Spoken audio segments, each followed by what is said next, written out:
Hey everybody, welcome back to another episode of Developing a Proper Worldview. This is going to be episode number 53. And as always, if you're just catching this randomly, I highly recommend that you go back and watch these in order. There's a reason, there's a purpose, there's a procession in these videos, and it's important that you watch them in that order. We lay a biblical gospel foundation in part one. We show how the theory of evolution, the lie of evolution, undergirds this world system, and how foolish it is, and how unscientific it really is. That's part two. And then we did a parenthesis in between 2 and 3 where we looked at an overview of the occult nature of this New World Order system with the Megiddo series. And then part 3, we're looking at the American Empire and its occult foundation. And we've started with the Chris Pinto series, America's Secret Beginnings. We looked at part 1, which was the New Atlantis. We started part 2 last week with Riddles in Stone. And it's actually been 2 weeks ago, so unfortunately I didn't even remember we had started that one. I actually just recorded an intro talking about starting the Riddles in Stone, and then looking at some of the subtitles, some of the chapters on the disc. It rang a bell, and I was like, wait a minute, did we already start this? And so I had to look, and yeah, we did episode 52. We're an hour into this Riddles in Stone.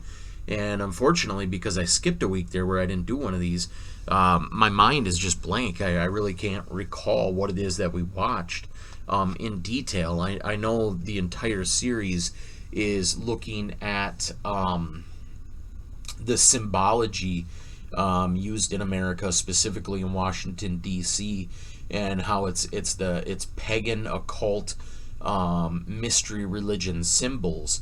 It's not the Judeo-Christian symbology that's used.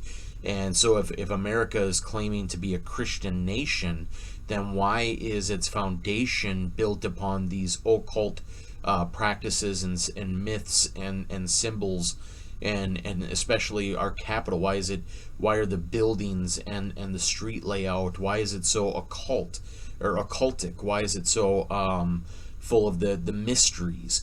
And so we've been looking at that, and why occultists do this, using ley lines and as above so below type philosophy.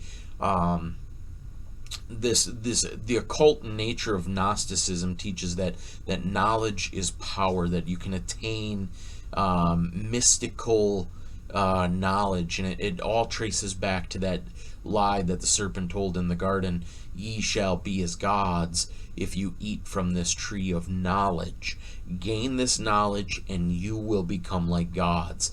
And that's that same lie that has trickled down through the centuries into various different occult organizations and pagan religions. Those mysteries, or parts of those mysteries, have created all the different cults and philosophies and heathen religions and humanistic philosophies.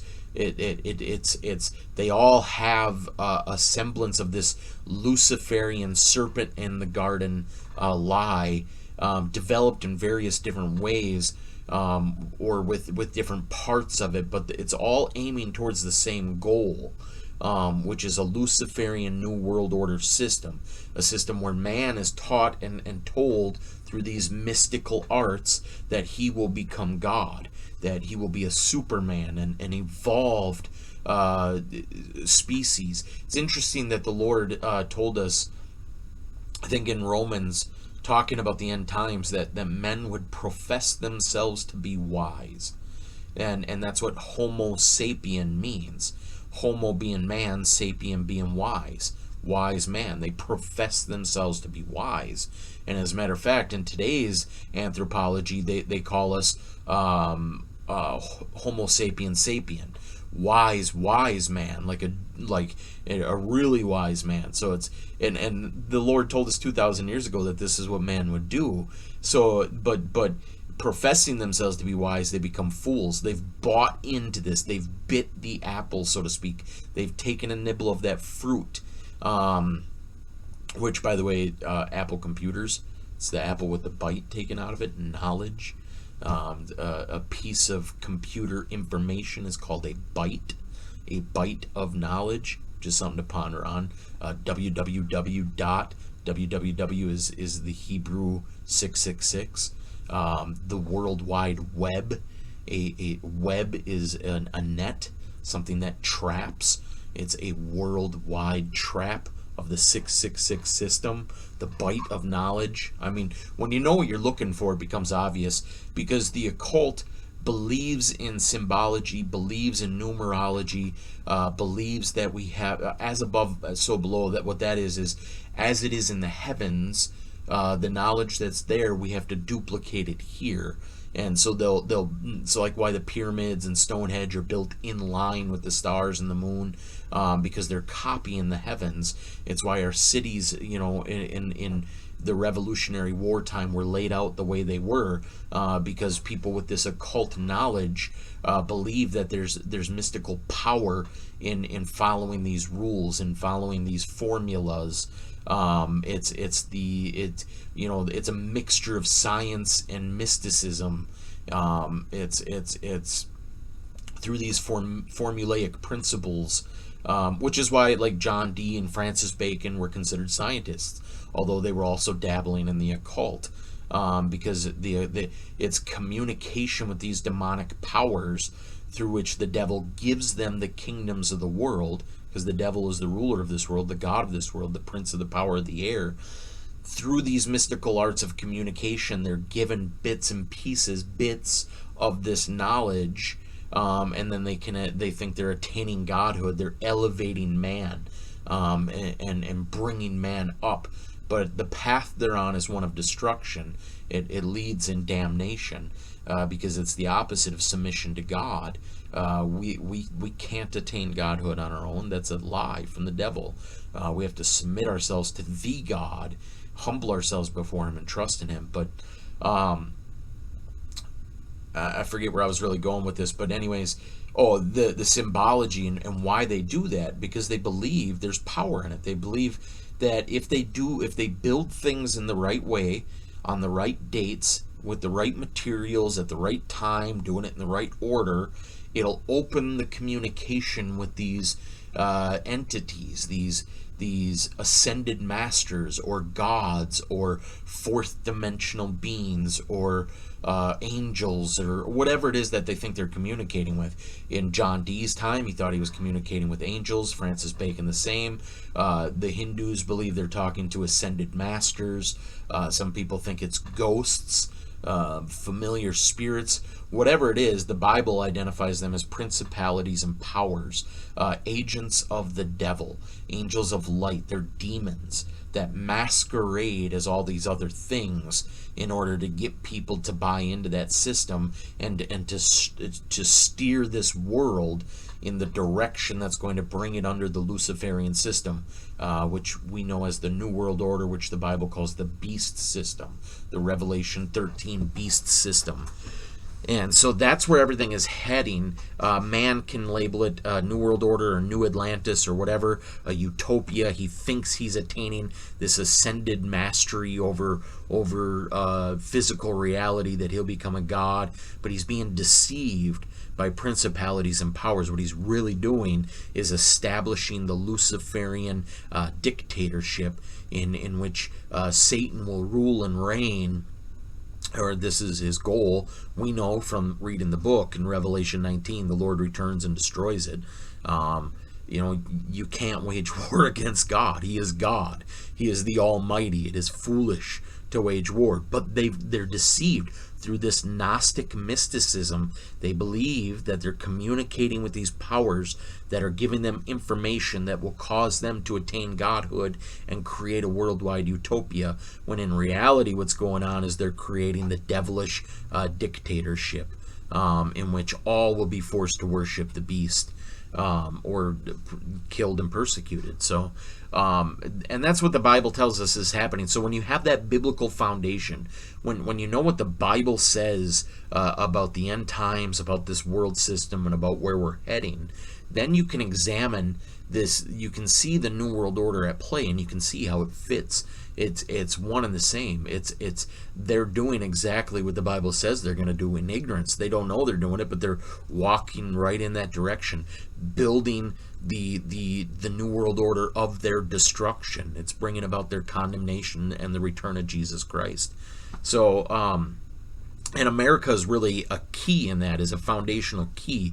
I personally don't believe America has a part in the end times, other than building the New World Order empire. To me, when I look at it and examine it, because the scriptures don't mention America, and you would think that if the American empire is at play, in the end, some reference of America. Some people say Revelation 18 when it's talking about Babylon.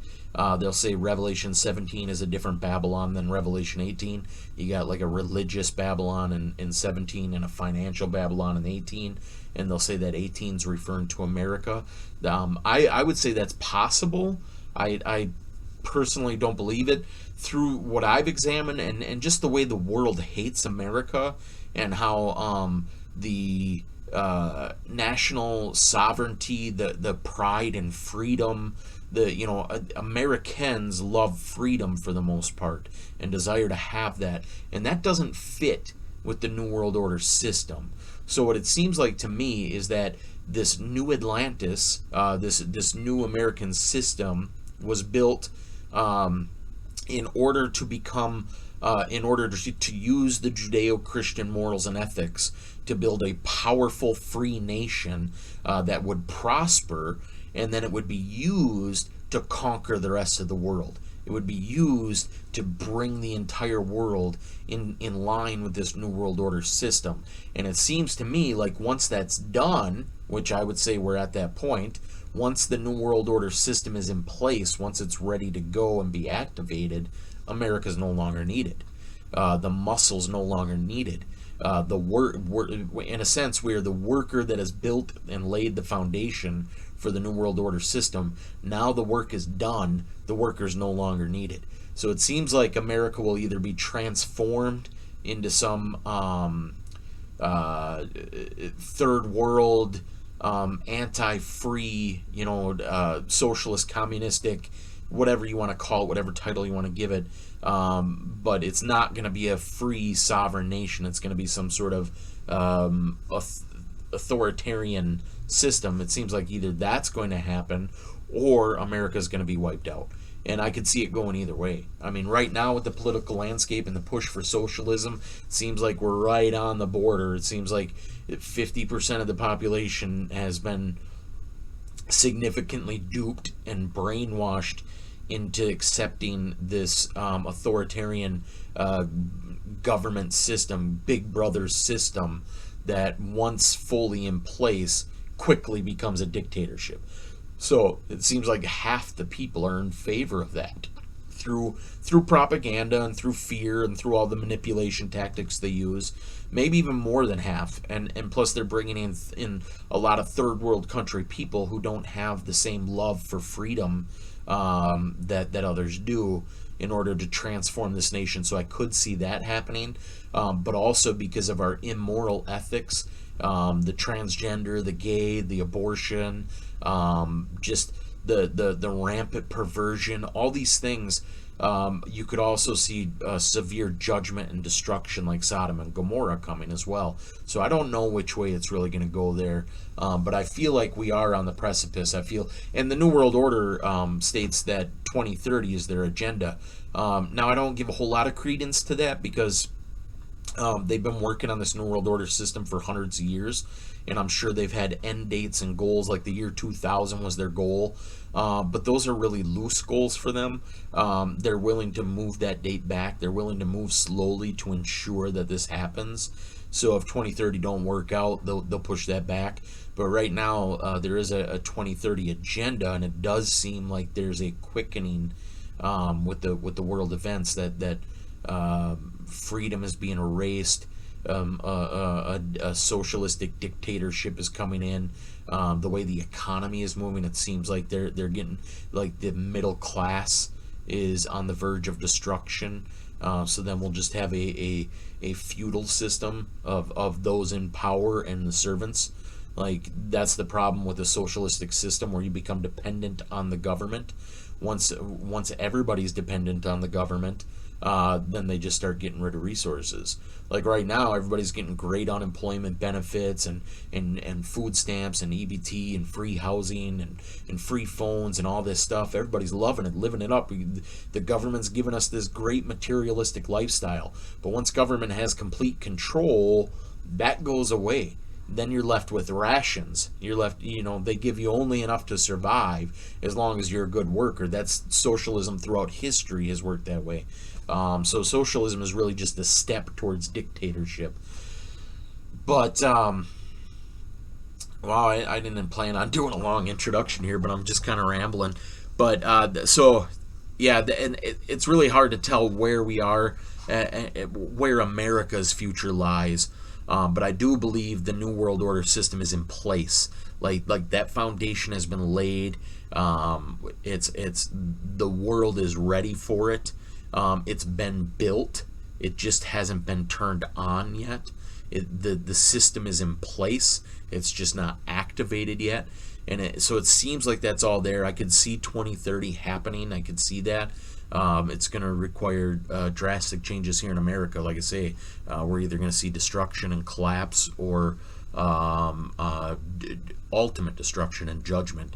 But either way, I think we are on the precipice. I think that New World Order system is here.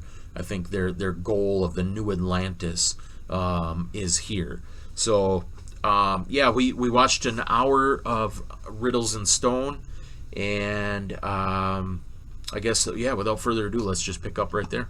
Okay, here's where we left off. 1 hour and 29 seconds. Now, let's look again at this image from the Salon de la Rose Croix. It pictures Leonardo da Vinci on the right, dressed like Joseph of Arimathea, whom occultists believe was the original cupbearer for the Holy Grail. Beside him is Dante Alighieri, dressed as a Knight Templar. By now, most people are familiar with Da Vinci's arcane background thanks to Dan Brown's Da Vinci Code. Most are also familiar with Dante's Inferno, representing the many circles of hell. But according to Michael Howard, Dante was no ordinary writer. He was, in fact, a Rosicrucian Grand Master who wove Rosicrucian philosophies into his writings. Masonic philosopher Albert Pike wrote that it was Dante who first publicly expounded the symbol of the Rose Cross. Something partly seen in William Blake's sketch of Dante's Paradise, with a cross in the center.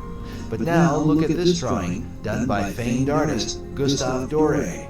The title of Doré's illustration is, quote, "The saintly throng in the form of a rose." This statue of Dante, holding a copy of his Divine Comedy, is found in Meridian Hill Park in Washington, D.C.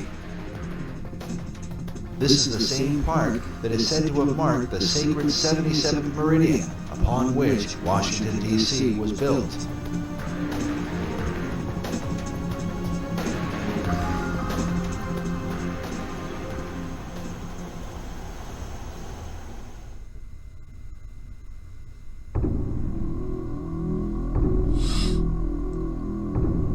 But one final Rosicrucian emblem in the Library of Congress is worth noting. High up in the ceiling, in between two faunish-looking figures with serpents for legs, is what appears to be a traditional crucifixion. But behind the Christ-like figure on the cross is a black, double-headed phoenix. It's a Masonic symbol. The words in Latin that encircle the image come from Psalm 17:8, a psalm that is often employed in Rosicrucian writings. It reads, "Under the shadow of thy wings, protect us." The question is, whose wings are providing the protection?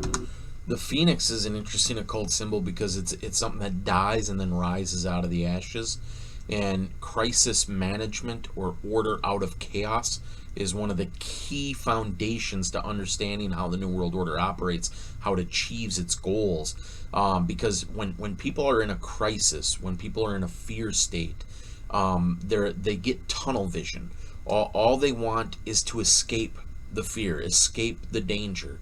And so people become easily manipulated.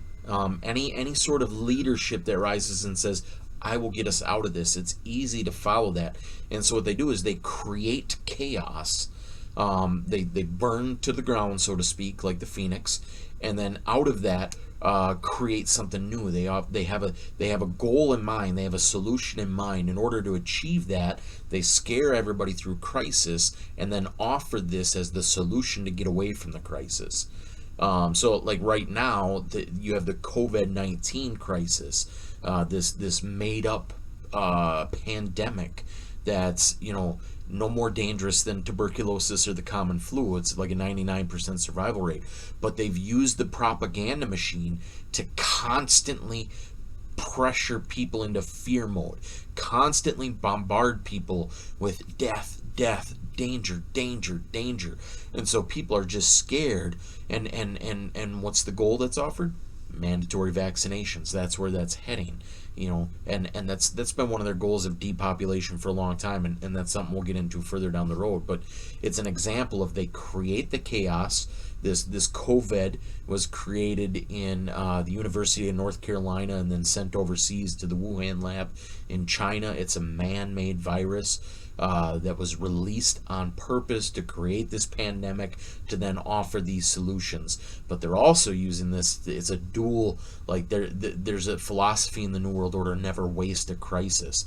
And so this crisis is so worldwide, so pervasive, and so effective that they seem to be rolling out a whole lot of New World Order agenda, destroying the American economy, bringing in lockdown, medical martial law type stuff, and introducing mandated vaccines, which they have sterilizing, depopulation purposes behind it. But and then there's also the Luciferists in some of these, the mRNA, genetic manipulation.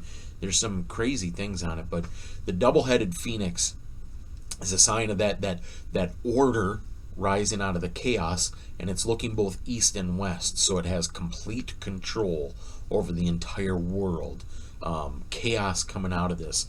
Now, I'm interested to see what they say about this crucifix figure. That doesn't look like Jesus on the cross. Also, the crucifix is a gruesome image. I never understood. It's a Catholic image. I don't think any Christian should use it because Christ is no longer on the cross. Christ is risen. That's a symbol of his death, which, yes, he's substituting for our punishment. He's paying the wrath that was due to us, and it's important to remember that, which we do when we take the Lord's Supper. But the image is a gruesome image, especially like the way the Catholics portray it with the bent crucifix. It's a satanic symbol. It's a mockery of Christ, almost like a devilish way of saying, "Look what we did to you. We got victory." But Christ is risen. He's alive. But anyways, let's see what they have to say about it.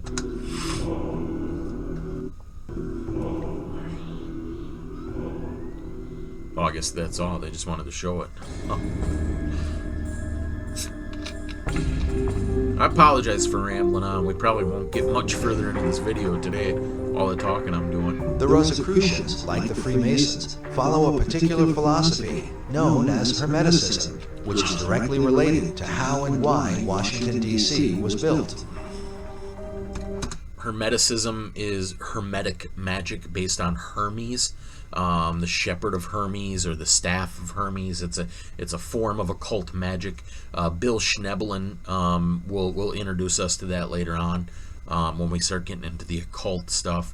But just that's what they're referring to there. It's a branch of witchcraft.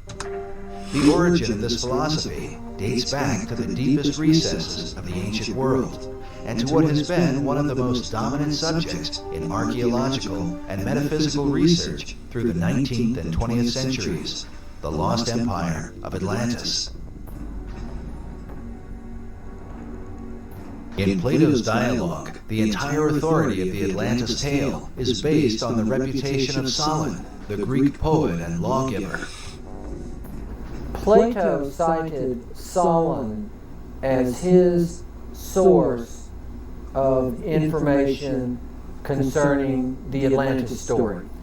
And Solon said that he got his information about the Atlantis story from the priesthood of ancient Egypt during his time there, which was extensive. He is featured prominently in the Hall of the Lawgivers in the Capitol building.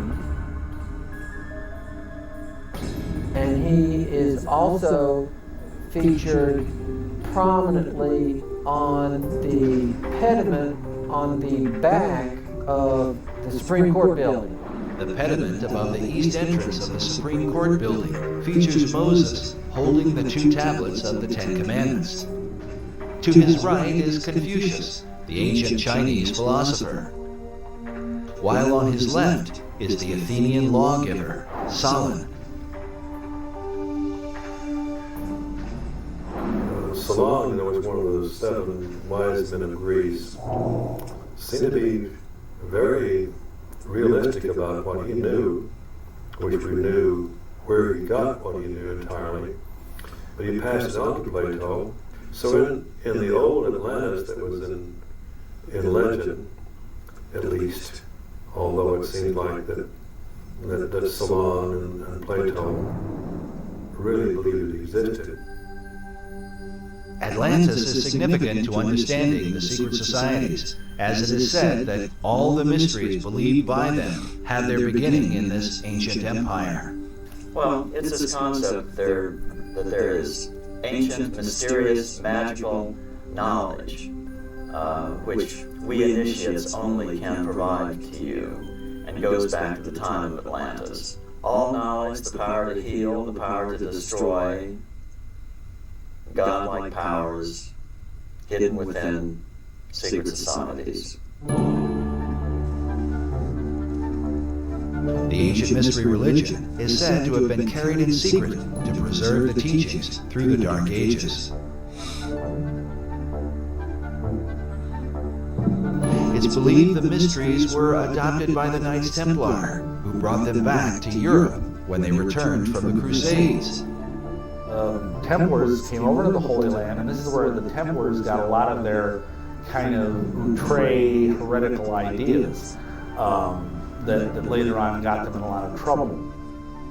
In England, the mysteries were adopted by men like Dr. John Dee, and later by Sir Francis Bacon. When Bacon sent his secret societies to the New World, the mysteries came with them. In short, the ancient mysteries represent the pagan beliefs of Rome, Greece, Babylon, and Egypt. And before that, said to Enoch, who was the great initiate and king of Atlantis, and it said all the teachings come from Enoch.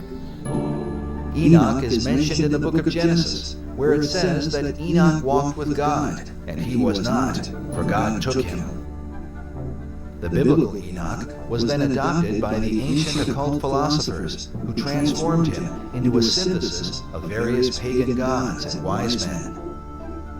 According to Masonic historians, Enoch was later known as Hermes to the Greeks and Mercury to the Romans. Among the Egyptians, he was called Thoth, and the Book of Thoth is said to be a collection of his wisdom. Enough cannot be said about the esoteric version of Enoch.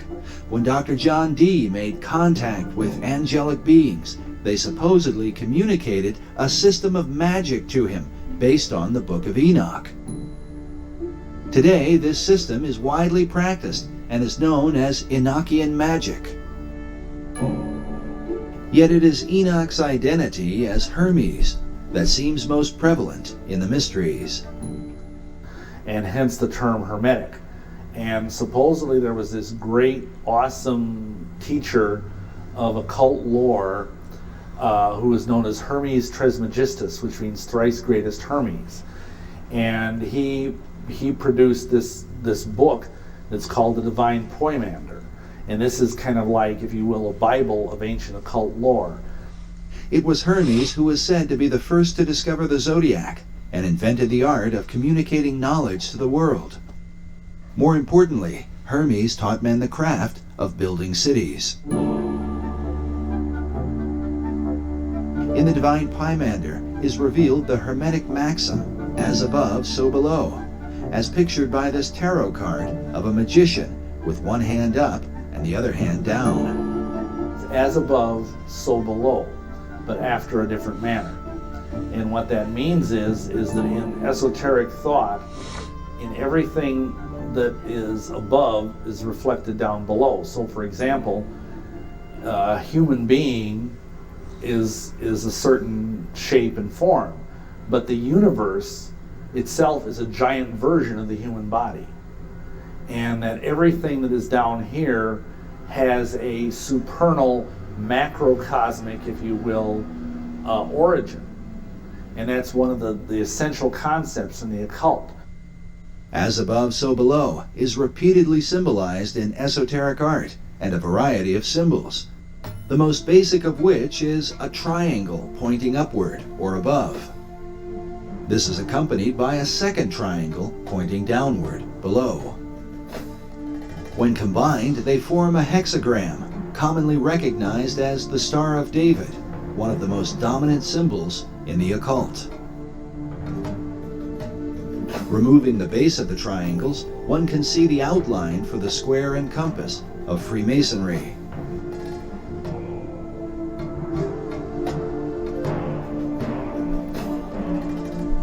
This next image shows what Manly Hall called the God of Reflections. He is called the Ancient One, perched over a pool of water that reflects his image. Notice also how the placement of his arms and the crown upon his head form two triangles like a Star of David, while on his chest is a Maltese cross positioned upward and then reflected again down below. Esoterics believe this same principle of reflection can be found in nature, with bodies of water providing a mirror as a picture of the Hermetic maxim. With this in mind, consider the placement of the reflecting pools in our nation's capital. Before the Washington Monument, the U.S. Capitol, the Lincoln Memorial, and the Supreme Court.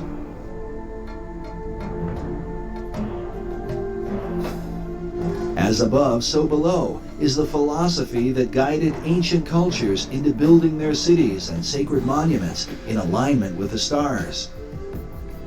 While mystical sites like Stonehenge, the pyramids, and Easter Island are all examples of this practice, modern researchers believe that with them is the design for Washington, D.C.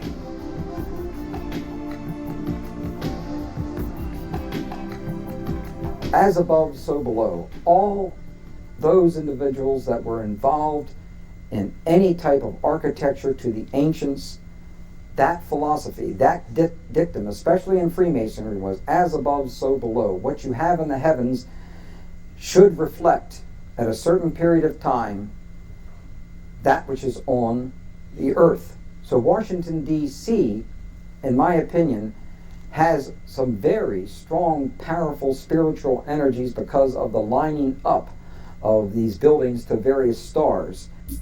These spiritual energies are referred to by Masonic author David Oveson.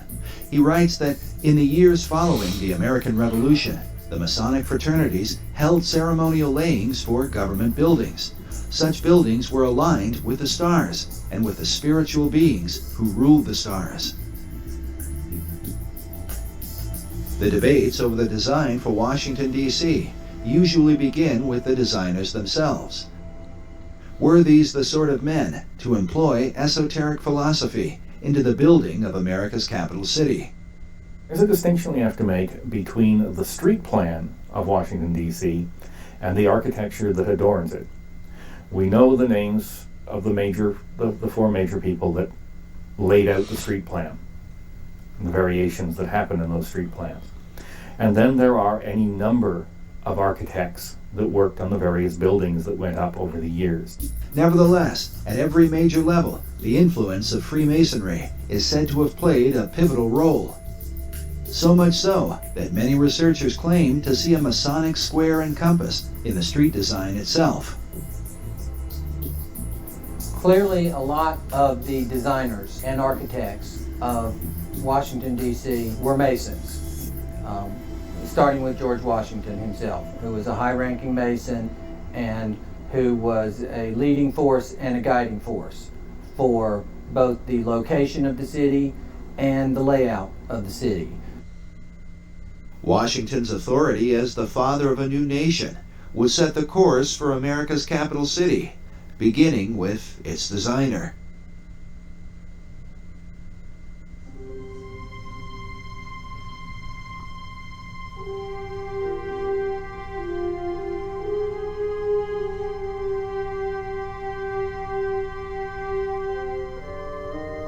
George Washington was still president during the time that the plan for the city was conceived.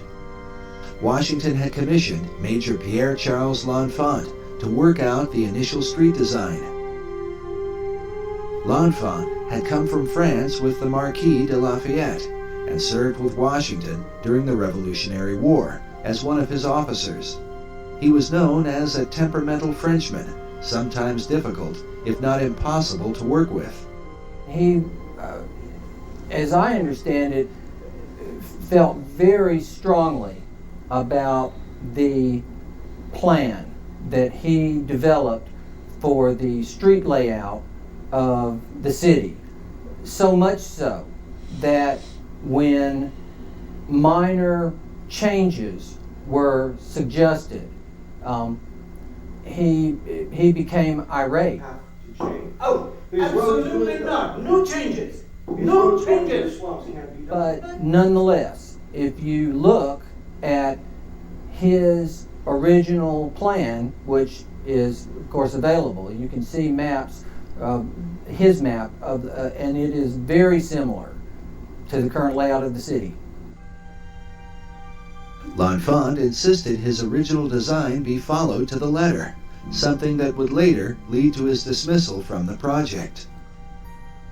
Yet even so, one Masonic author writes that the early architects responsible for individual buildings did attempt with considerable success to honor L'Enfant's master plan. He goes on to call it an arcane schema to be established with the aid of interested Masons.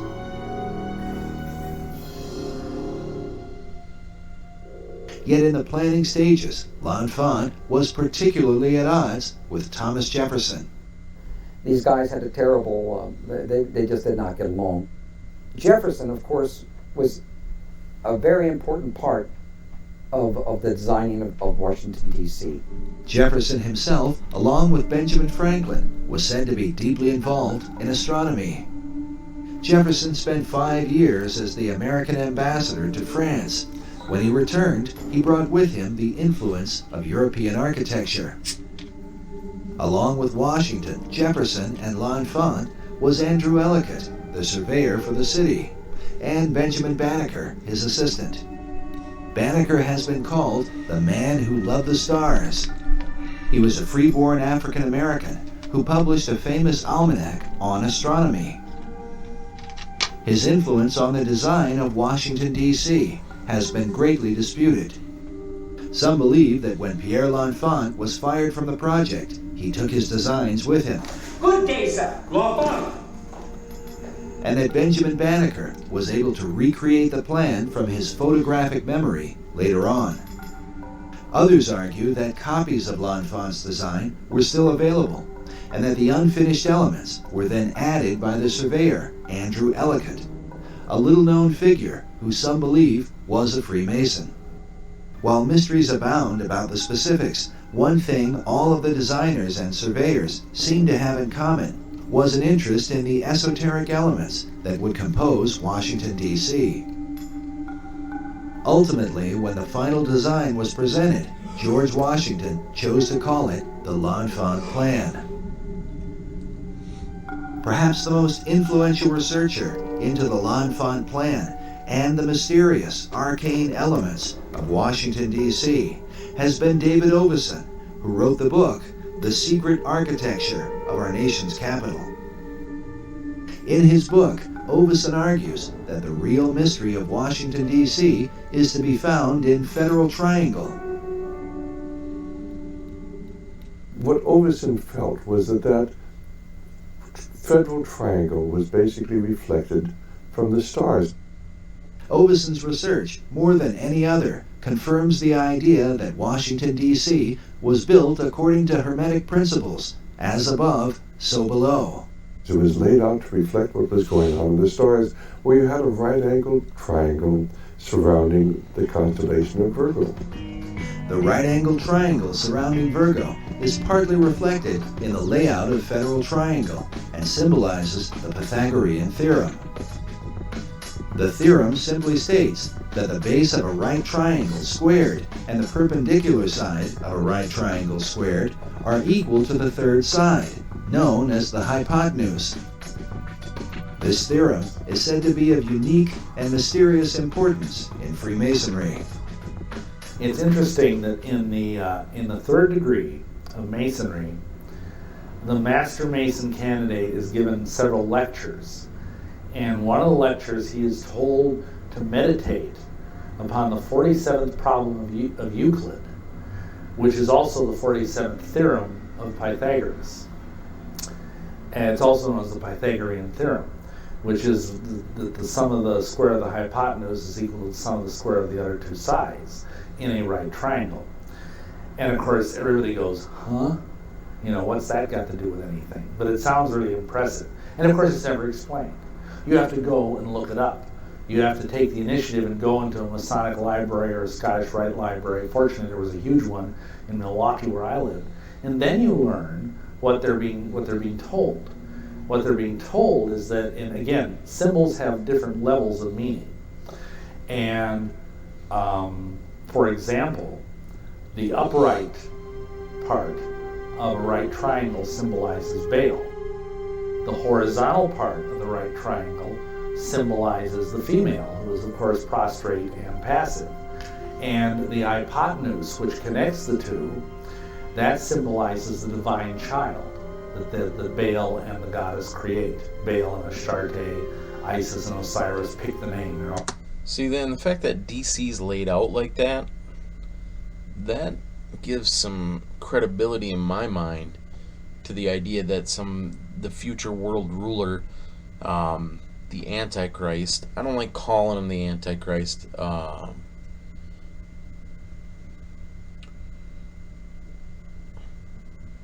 Revelation doesn't use the phrase Antichrist. 1 John uses it. It says the spirit of Antichrist is in play. There's many Antichrists. You've heard that Antichrist will come. There are many Antichrists, he says. So, this future, based on my understanding of Revelation, is the system itself is more important than the headship. But I suppose I'm wrong on that too, because there's going to be a ruler over this world system. And Revelation 17 says it's the Vatican. So I've always assumed that when this world system is established, whoever's Pope at that time will be that leader, the spiritual leader. But then there's also a financial and military industrial branch of the New World Order. Like it seems like there's two competing branches.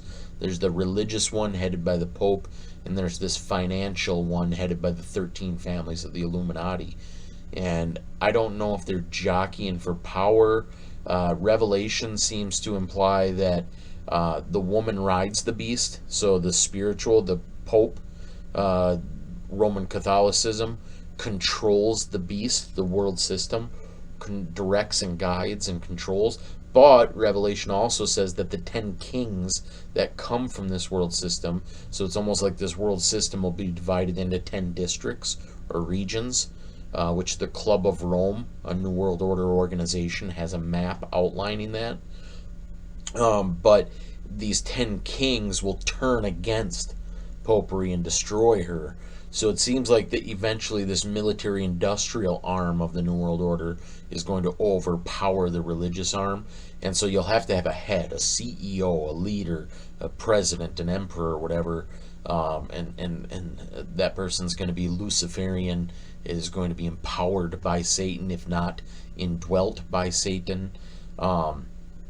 So the idea, and that's what the Pythagorean theorem is about. You have Baal, the father figure, the mother figure, and the connecting one, the deified child, the savior, coming out of that, the Maitreya, the final Buddha, whatever. So the fact that DC's laid in that gives some semblance to the idea that this world leader, this antichrist figure, is going to spring forth from DC, is going to come from America.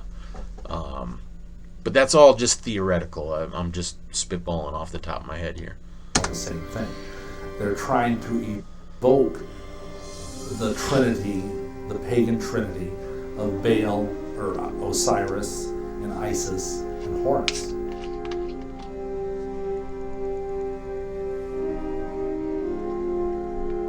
The squared elements of this Pythagorean trinity resemble the letter Y. In his book, David Oveson suggests that Washington, D.C. was intentionally placed at the split of the Potomac and Eastern rivers to symbolize this Pythagorean Y. Yeah, it makes sense. It's crazy. They found It was George Washington who outlined the 10 square mile parameter for the city, according to the cardinal directions. But Oveson's principal theory is that in L'Enfant's original plan, the White House, Washington Monument, and Capitol Building were designed in a right triangle, according to a star pattern above, where 3 stars surround the constellation Virgo, forming a stellar triangle. According to Oveson, the Federal Triangle actually exists within this greater triangle, but with the same purpose. This Hermetic symbolism, above and below, is intended to draw upon the spiritual energies associated with Virgo. But for what purpose? Could it be that as Isis brings forth Horus, so the energies of the Virgin are intended to bring forth the divine child? Yeah, that's what I was just saying. Oveson refers to Pennsylvania Avenue as the spiritual center of Washington, D.C., partly because it forms a direct line between the Capitol Building and the White House, but also because Pennsylvania Avenue is the hypotenuse of the Federal Triangle and symbolizes the divine offspring so the White of the House pagan Trinity. Is on that line. The divine child is supposed to be the, for lack of a better word, the New Age Messiah. He's supposed to be the product of the coming together of the cosmic feminine forces and the cosmic masculine forces to produce a synergy. This synergy of the masculine and feminine is said to be a key understanding of all occult doctrine. These are the positive and negative, like the black and white imagery of yin and yang. Sir Francis Bacon held to these ideas through the gods Apollo and Athena. Bacon took his mystical views from the teachings of Kabbalah. You know, in Kabbalah, it's taught that a man and a woman is a complete vessel, and that's the only way for the holy light to be held entirely. This concept of completion is... Kabbalah, as far as I understand it, is Jewish mysticism, Jewish witchcraft, so it's very powerfully dark mysticism. Very dangerous occultism. Further defined by the esoteric concept of alchemy. In Arabic, the term for chemistry is alchemia. in the European languages, that becomes alchemy, but it's an Arabic term that simply means the chemistry, the chemia, chemistry. Alchemy is like divine chemistry. You could use that as a term. It's about transformation. It's about transformation of the lower self to the higher self. Some use the symbolic expression of lead to gold. This divine chemistry is sometimes called the chemical marriage or wedding. In the 17th century, the Rosicrucian order put forth a document called The Chemical Wedding of Christian Rosenkreuz. A Rosicrucian website explains the purpose of the tale, saying that alchemy is based on the view that man, as a result of the loss of his original Adamic state, is divided within himself. He regains his integral nature only when the two powers are again reconciled with one another. And so, just as there was an Adam and Eve, there's a husband and a wife, there's a man and a woman, because it's two different qualities, positive and negative, and together they make the whole.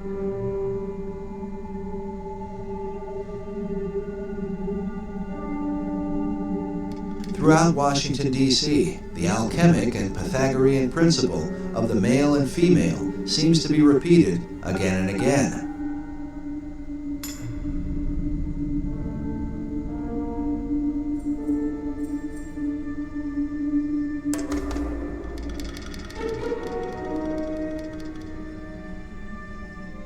Notice here the James Buchanan Monument, with a male figure to one side and a female to the other, while President Buchanan, who also happened to be a Freemason, is placed in between them, where the perfected man would be.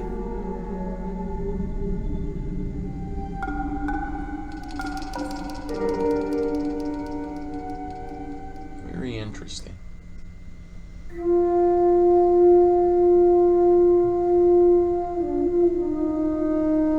Dark place DC is, man. I know I went to DC as a kid. I don't really remember too much about it, but I live in Minnesota. I went to the state Supreme Court, and dude, the Supreme Court, like, I don't know how to describe it. It felt so dark and demonic. I can't imagine what the national Supreme Court feels like. It's like, I should go on a trip to DC just to, now with the knowledge that I have, to go look at this kind of stuff.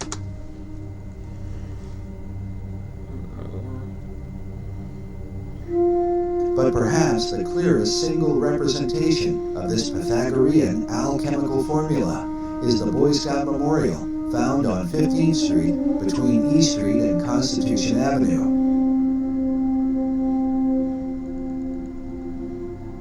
The Boy Scouts of America were founded by a Freemason named Daniel Carter Beard.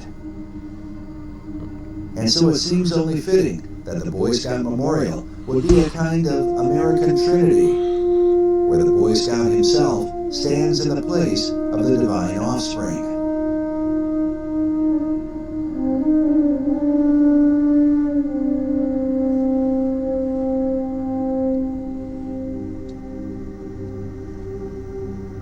Yet esoterics argue that this divine offspring cannot come forth without help from above. Primary sources indicate, as Jefferson and those who were involved with architecture, that you lined up the heavens with whatever you were creating, have it built at a certain time, and that would pull the spiritual energies and powers into that location. The idea of receiving help from heavenly powers was the ancient practice of alchemists, Rosicrucians, and those in pursuit of secret knowledge. But on Pennsylvania Avenue, the General Gordon Meade statue seems to clearly capture this idea. Meade was the Union general who defeated Robert E. Lee at the famous Battle of Gettysburg, sometimes called the bloodiest and most decisive battle of the Civil War. one that ultimately decided that the American states would remain united. Notice the general standing in the forward position with the golden standard of victory above his head, while behind him are a series of mythical god and goddess-looking figures, as if they might be powers and principalities from the heavenlies. In total, the statue seems to represent the idea that Meade was empowered by heavenly forces to accomplish what he did. But exactly what forces are these? And what power do they represent? A Freemasonic website features General Meade's walking stick, with an image of the general carved upon it, the name and dates of the Gettysburg Battle, along with a skull and crossbones, while just above it is a Masonic square and compass. Consider also the golden standard that floats like a halo above the general's head, reminiscent of countless images of Christ through the Middle Ages.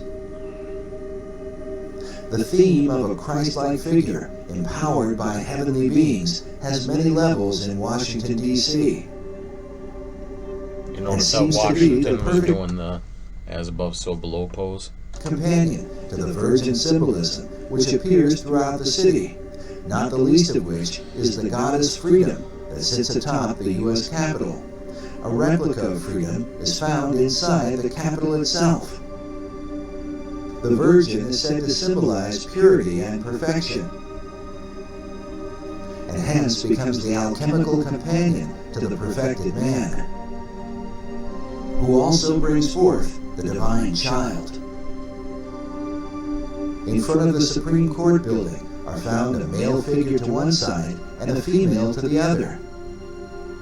But centered in the tympanum above is not a man, but a woman, said to be the goddess Liberty enthroned.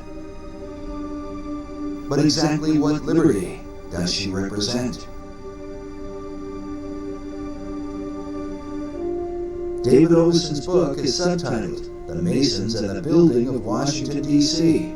Could all of this arcane symbolism have been the intentional working of Freemasons? David Oveson seems to think so. The author declined to be interviewed on camera, but did grant us a phone interview where he...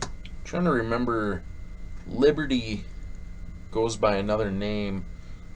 It's the goddess of freedom. There's the Babylonian goddess. Man, I can't remember it, but it's symbolized in the Statue of Liberty. That statue that he just put up there. One of the big movie companies, I can't remember, has the pyramid steps, and then the goddess of liberty. Is it Paramount Pictures? I can't remember, but one of the large studios has that.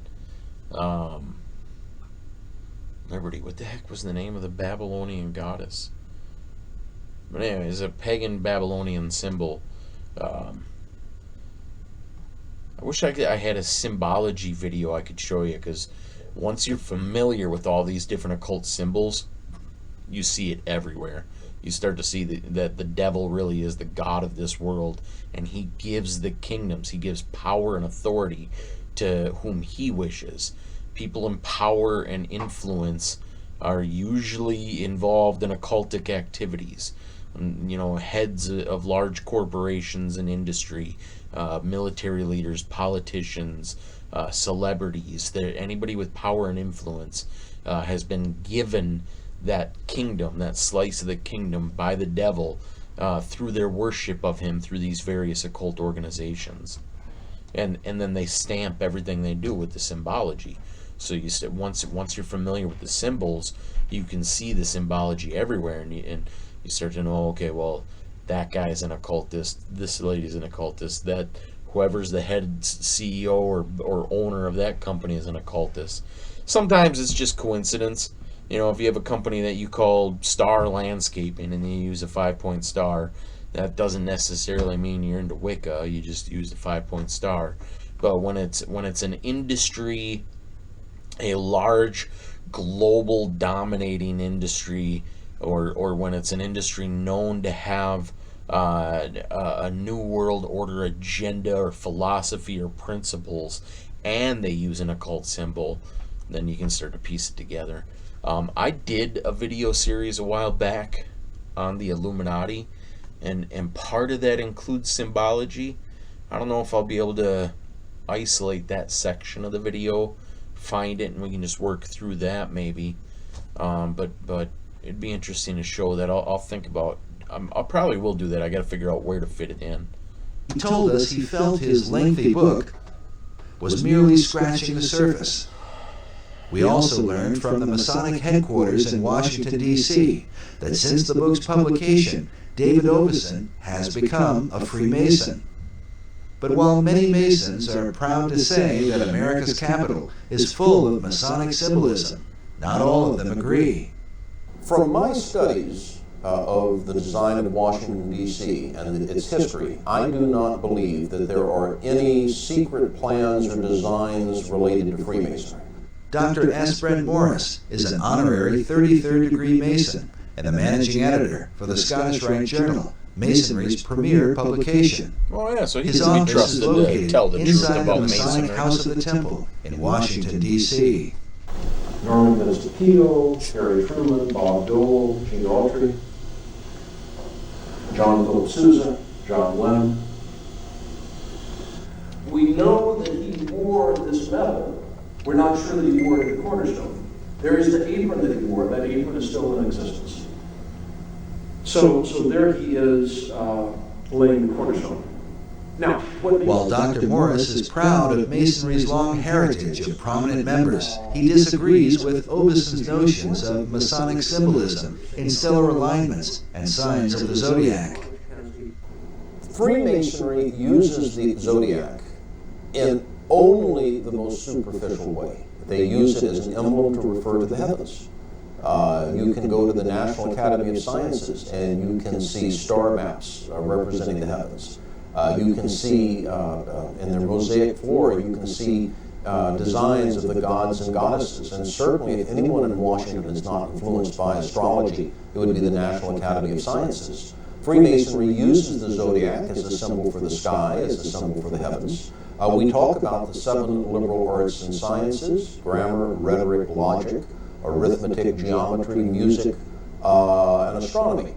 And the zodiac is often used to represent the science of astronomy. But there is no special Masonic importance assigned to the zodiac. No Masonic importance at all assigned to astrology. I don't put much stock in Oveson's theories. Dr. Morris is a prominent Masonic apologist. He's appeared several times on the History Channel and has written a number of books, including The Complete Idiot's Guide to Freemasonry. I wrote my book, The Complete Idiot's Guide to Freemasonry, because there is a growing interest in the Masonic fraternity. A great deal of this is caused by Dan Brown's recent book, The Da Vinci Code, and the anticipation that his next book is going to be about Freemasonry.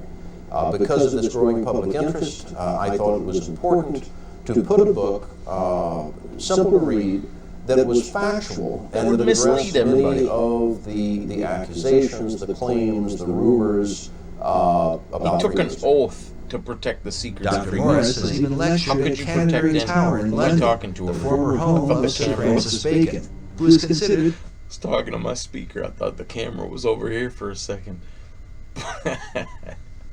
But my point is, how can you trust somebody who took an oath of death, a blood oath, to protect the secrets of Freemasonry? How can you trust when he's talking about Freemasonry? The first Grand Master of modern Masonry. It's like listening to the media. They work for the Morris government. is highly respected by his brother Masons for his diligent defense of the craft. There are many theories out there. I want to touch on that because It's just something that's been on my mind lately. You have this military-industrial complex in America, which is basically the corporations, the industry and the military aspect that is making money off of war and materialism. They control the government. These large corporations. Our representatives no longer represent us; they represent big money. And so you have a corporate controlled government for the corporation, by the corporation, of the corporation. And so, like, people, like right now, people would say, well, you can't trust the government, that's why you don't want to get a vaccine. And then somebody might say, well, Pfizer's not the government. Yeah, Pfizer is the government. Pfizer's a part of the government. Johnson & Johnson's a part of the government. Ford is a part of the government. GE is a part of the government. Disney is a part of the government. Because of money and influence, they control the government. The government is no longer controlled by we the people. They're controlled by these big organizations. Now, with that said, this military-industrial complex owns the media. GE owns NBC. GE is the largest weapons manufacturer or munitions manufacturer in America. So knowing that the media is controlled and owned by the same parties that control and own the corporations that control and own our politicians and our government, the branches of government, how can you trust anything that's being said from the television screen? It's like if you worked for a large corporation and you're getting your news from the company newsletter.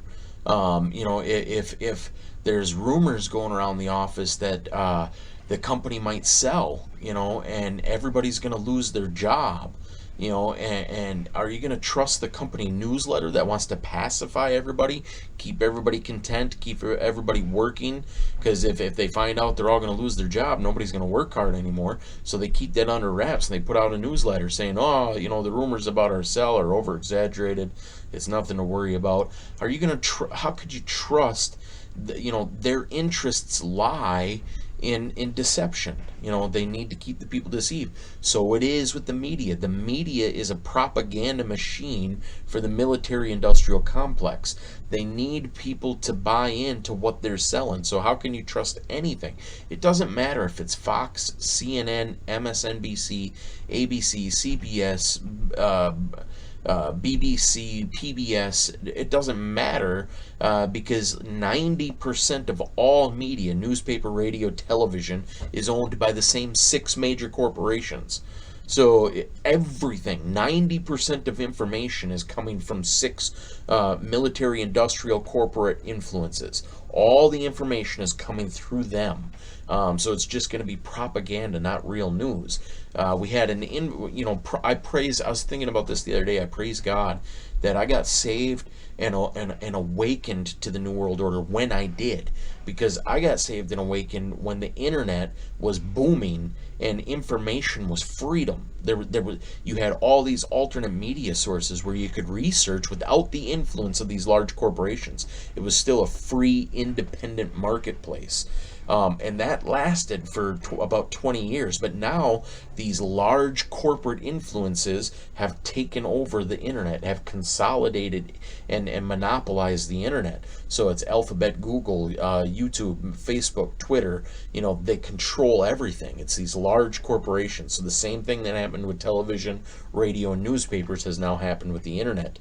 It's like we're on the last legs of a free information marketplace where you can still, like, if you, and this has just happened here recently in the last couple of years, if you try to research alternate media using Google, like it used to be, I could go onto YouTube and type in some sort of InfoWars or whatever and get the videos and watch it. Now it's censored and manipulated, and like I went on Google to find the David Knight show the other day. He's a source for news. If you want to get your news, that's where I would recommend you go, is the David Knight Show. So I went on Google and typed in his exact website. The David Knight Show did not come up. Instead you get all sorts of other nonsensical articles. Go to DuckDuckGo and type it in and you get it. So you can see how the internet's on its dying legs. Free internet is dying. It's coming under the umbrella of these large corporations, and they that's how they've always done it. They took over the newspapers in the late 1800s. Took over radio, probably. I'm not sure with the radios, but in the 50s they took over all the television broadcasting networks, and since then, through consolidation and monopolization, they control everything. So the flow of information, you cannot trust, and I can't emphasize this enough. Like, people just don't get it. Not one single word coming from that television can be trusted. None of it. You can't trust it. Not the newspapers, not the major internet sites, not the radio. You have to dig. You have to do independent research. And like I said, because now the internet's being censored and shut down, that's getting harder and harder to do. So I praise God that He awoke me in that 20-year window that we seem to have.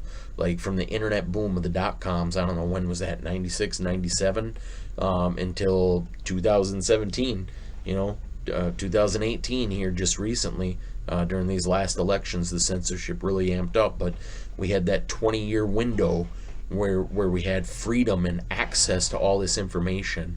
And thank God that I woke up to it. And that's why I'm really doing this video series. That's why I've went out and bought hard copies of all these documentaries, so that I have the actual DVDs, so that when all this gets censored on YouTube and Google and can't be found online anymore, I have hard copies that I can use. And this series here, hopefully, that's why I'm posting it on Rumble as well, so if it gets banned on YouTube someday, and then if it just gets taken offline altogether, I'll still have hard copies that I can try to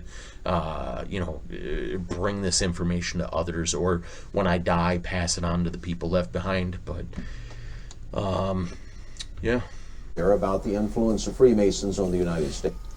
You can find websites that claim that all the signers of the Declaration, or 50 of the signers of the Declaration, were Masons, and that all or most of the signers of the Constitutions were Masons, and that the Great Seal of the United States is a secret Masonic emblem, and that the street plan of Washington, D.C. has Masonic emblems.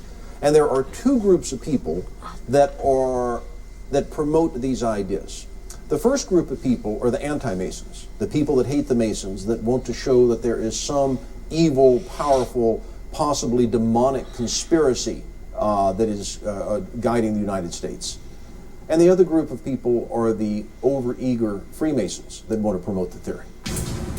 Yet those who oppose Masonry are careful to point out that some of the overeager Freemasons have been among the most powerful men in America's history.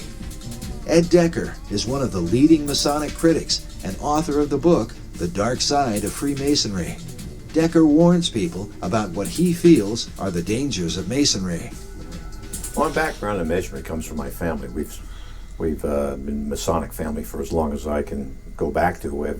I've traced it back to over 200 years of Masonic involvement, every male member of my family, as well as the women and the kids. And, it went down from my grandfather, my great-grandfather, my great-great-grandfather, to my dad.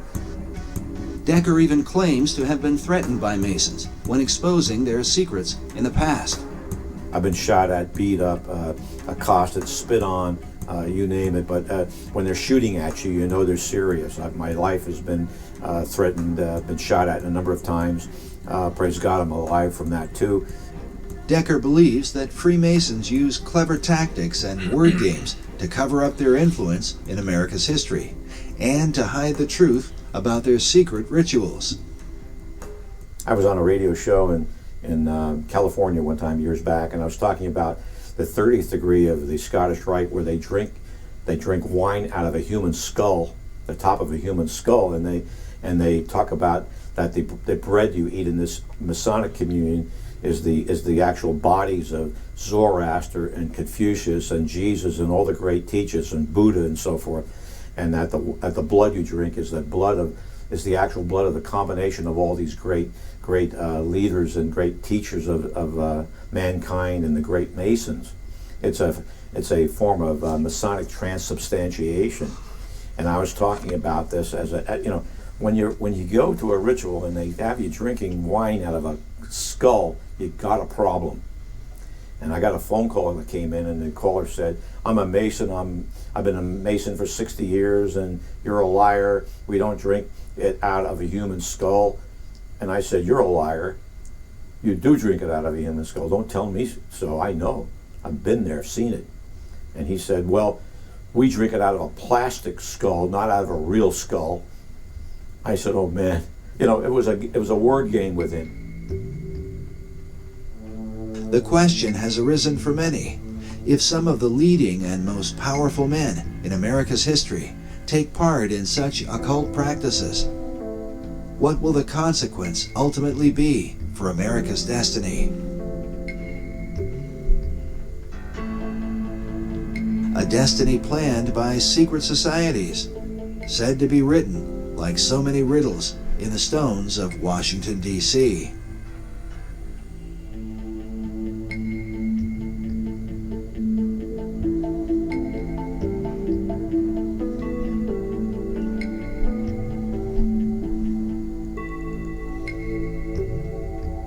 A growing number of Masons reject the suggestion of a Masonic agenda in Washington, D.C.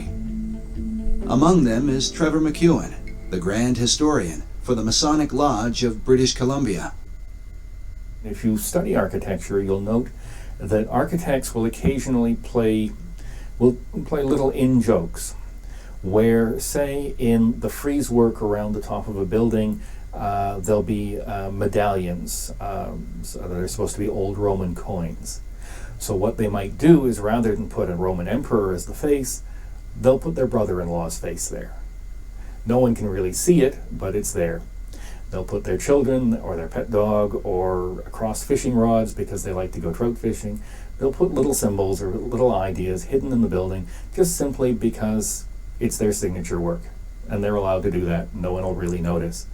So I'm suggesting that if an architect who happened to be a Freemason stuck a Masonic symbol somewhere, he did that simply as part of his signature, as an expression of his own life, not because some Masonic authority told him to, or because it has any Masonic impact or purpose. Well, they can dodge and move around all they want to. When you talk to a Mason who says, well, those symbols are just kind of fun things, or they're just accidental, they're not Masonic, that's nonsense. They're put there by Masons for Masonic purpose. The Masons write about it. They may say that to you at the church when you're talking to them at their church. They may say it to you in the living room when you're talking to the Mason in the living room, but the Masons write about it.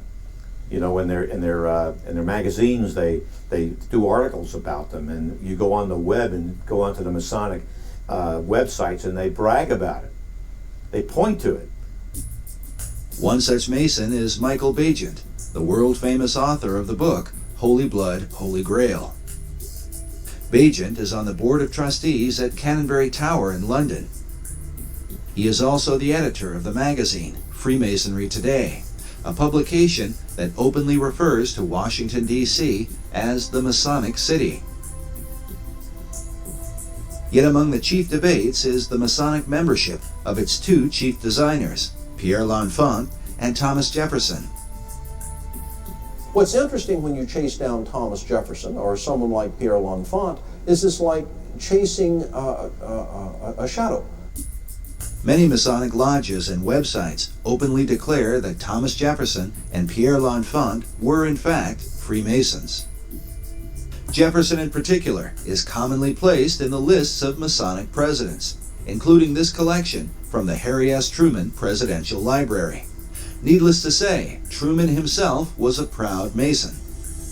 Some believe that modern Masonry denies the membership of Jefferson and L'Enfant to distance itself from the idea of a Masonic conspiracy in America's history. I mean, I can find you, it's on the internet, there were some Masonic editions of the Bible that list Masonic presidents, and Jefferson is listed. And so they say, aha, we know that Jefferson is Mason, and you're trying to hide it because he was this awful deist, and you don't want to have an atheistic, non-Christian deist as one of your members. And the answer is no. The people that wrote the Bible, that wrote the supplementary pages for that edition of the Bible, made a mistake. The only way to prove anyone is a Freemason is to have their initiation records. His certainly are missing. Some have argued that Jefferson and L'Enfant might have been initiated into Masonry during their time in France. In Paris, the Lodge of the Nine Sisters was a famous French lodge, whose members included Benjamin Franklin, John Paul Jones, and the Marquis de Lafayette. Jefferson and L'Enfant would have certainly been in familiar company. It's possible for Pierre L'Enfant, as well as Thomas Jefferson, to have belonged to a French Masonic lodge or possibly another Masonic lodge on the continent of Europe. Jefferson was ambassador to France. L'Enfant was himself a Frenchman. Perhaps they belonged to a French lodge. Perhaps the records were lost during the French Revolution or at some other time. Perhaps they also were visited by space aliens and taken to Area 51 in New Mexico and then flown back to their homes. That's a possibility also. In stark contrast to Dr. Morris's view, Michael Bagent, in his Freemasonry Today, openly refers to Pierre L'Enfant and Thomas Jefferson as Freemasons, as do many Masonic lodges, even to this day. Similar opposing views also exist on the writings of men like David Oveson. Oveson is not writing an anti-Masonic book. Oveson, in the main, has good things to say about Masonry. He's talking about how the builders and the founders of this nation were Freemasons. So, of course, that's going to ring sympathetic bells with any other Freemason. Among those whose sympathetic bells seem to have been rung is Siegfried Kleinknecht, the former Sovereign Grand Commander of the ancient and accepted Scottish Rite, an office believed by many to be the most powerful Masonic office in the United States. Kleinknecht is pictured here next to President Ronald Reagan, when Reagan was made an honorary 33rd degree Mason. This becomes significant when one considers that Kleinknecht wrote the foreword to David Oveson's book. He begins with the words, "As above, so below," saying, "These words, attributed to Hermes Trismegistus, lie at the heart of the Western esoteric tradition." He later refers to the work as a fascinating and well-researched book. We asked Dr. Morris to comment. Brother Kleinknecht was the one who hired me to work at the Supreme Council as the managing editor of the Scottish Rite Journal. I've known him for over 20 years. I admire him as a Mason, as an administrator. I'm quite impressed at what he's accomplished. We don't happen to see eye to eye on that historical interpretation. But again, I think the important thing is he emphasizes in his introduction, or his foreword, that Oveson may have found an explanation. He doesn't say it is the explanation. Certainly it's an intriguing explanation, but I don't think that there is any historical basis to it.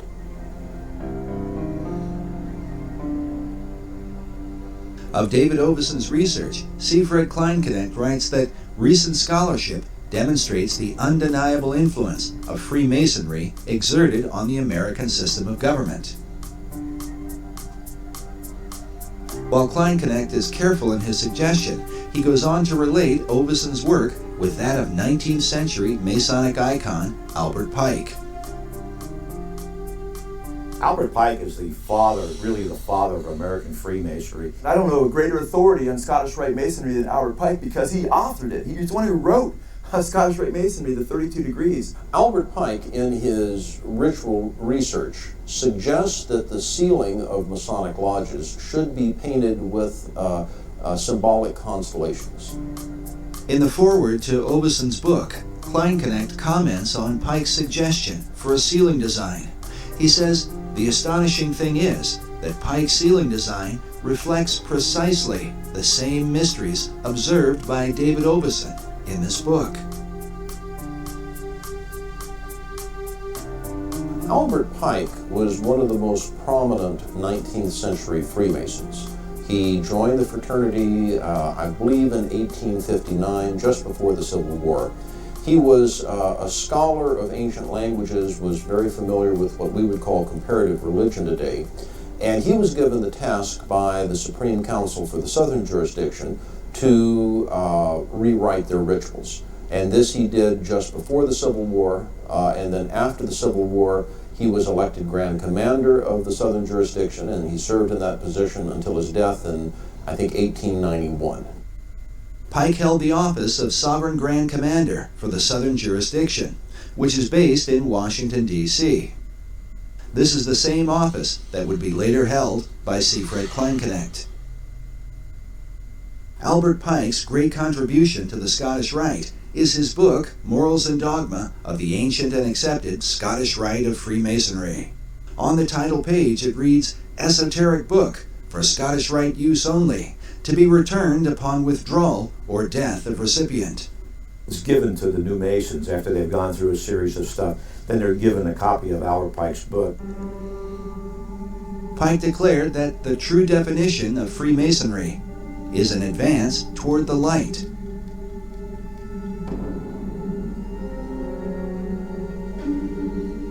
The question then becomes, what is the light of Masonry? It's Lucifer, the light bearer. Many believe the answer comes from Pike's own words.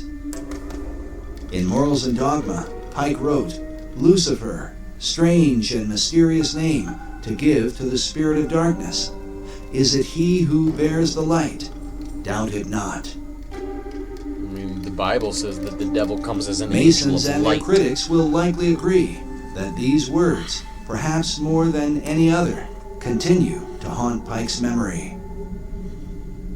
But Albert Pike was not the only Mason to speak of such things. Manly Hall, in his book, The Lost Keys of Freemasonry, wrote that when the Mason learns the mystery of his craft, the seething energies of Lucifer are in his hands. This is another bust that was done by Mr. Hall of a man that he had a great affinity for, which was Albert Pike, one of the great Freemasons of the world. A statue of Albert Pike is located at 3rd and D Streets in downtown Washington, D.C. It was erected by Freemasons in 1901 through an act of Congress. Pike is shown with a maiden beneath him, bearing the standard of the Scottish Rite. More than a century after his death, Albert Pike continues as an important and controversial figure in America's capital. Not only does his statue remain, but he is the central focus of one of Washington, D.C.'s most unique buildings, the Masonic House of the Temple, the headquarters for the ancient and accepted Scottish Rite of Freemasonry.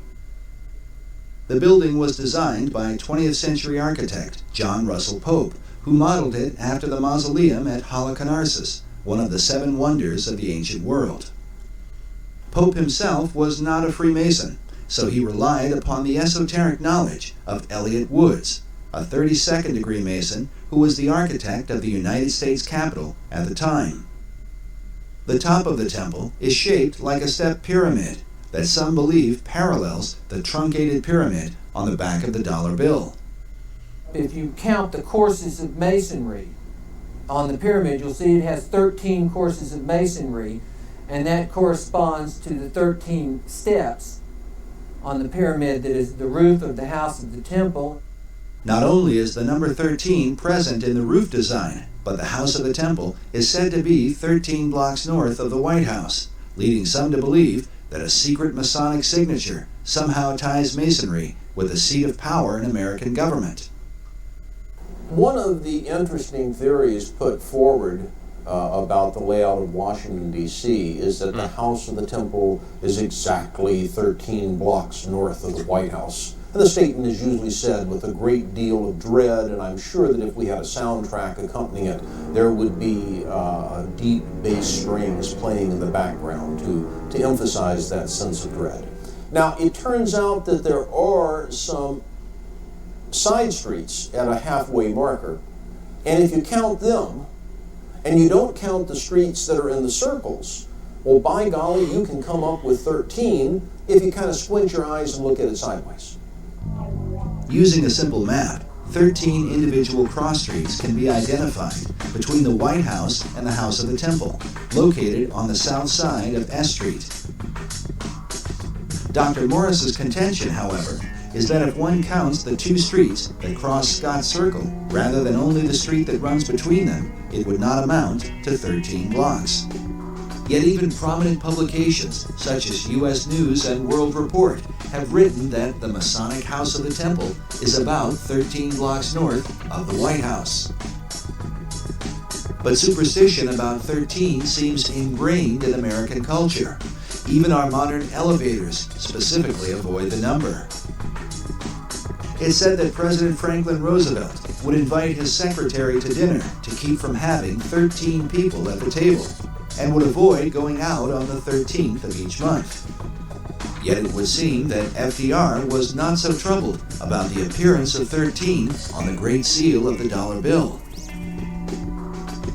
13 leaves in the olive branches, 13 bars and stripes in the shield, 13 feathers in the tail of the We got a eagle, documentary 13 where we're going arrows to look clutched at in its talons, these symbols 13 letters in the great phrase detail. "In pluribus unum" on the ribbon, 13 stars in a hexagram above the eagle's head, the 13 levels to the pyramid, and 13 letters in the phrase "Annuit coeptus," said to mean God has prospered.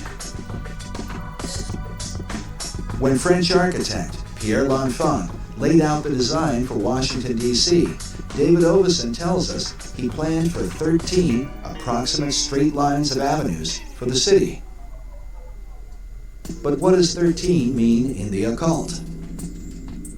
First, let us consider how those who are involved with mysticism look at numbers.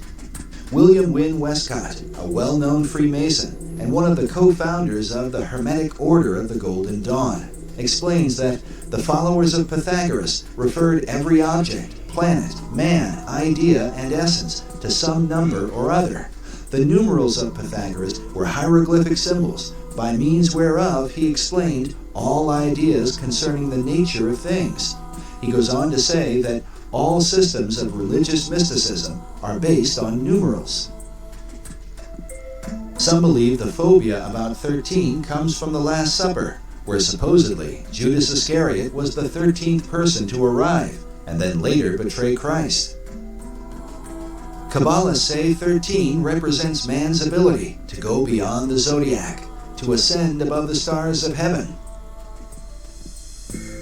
With this in mind, consider this phrase inside the Library of Congress: "Too low they build, who build beneath the stars." For Kabbalists, the number 13 is not unlucky, but refers to their concept of God. The word Shekinah represents the manifestation of God's glory. It is taught that the Shekinah glory of God shone in Solomon's temple when it was first dedicated. This picture shows a group of Freemasons reenacting this dedication ceremony. But in the Library of Congress, we are faced with an interesting puzzle, as we find these words painted on the wall: "The true Shekinah is man." But what could all this have to do with the number 13? Biblical scholar E.W. Bullinger writes that as to the significance of 13, all are aware that it has come down to us as a number of ill omen.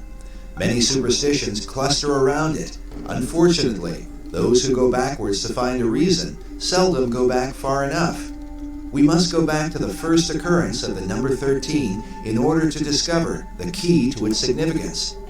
It occurs first in Genesis 14:4, where we read that 12 years they served Chedorlaomer, and the 13th year they rebelled. Hence it stands in connection with rebellion, apostasy, and revolution.